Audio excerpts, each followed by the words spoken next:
Історія народу через 3D-анімацію. На годину будівля одного з павільйонів Національного експоцентру України перетворилася на величезну проекцію. На ній показали 3-хвилинний анімаційний ролик про історію Криму. У ньому життя до депортації, повернення кримських татар додому та нинішня окупація. До підготовки залучили істориків, аніматорів та кримсько-татарських митців.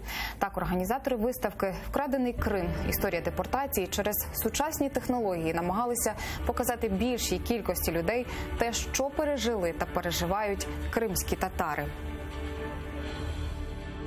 Демонструються орнаменти кримсько-татарського народу, щоб підкреслити і продемонструвати скоріше його самобутність, яскравість, як він проявлявся. А далі розгортається невелика історія про депортацію, про раптове руйнування мирного життя, мрій, бажань. Дуже вражаюча історія, повністю розказана і депортації, і про те, що історія повторюється, і що непокаране зло повертається.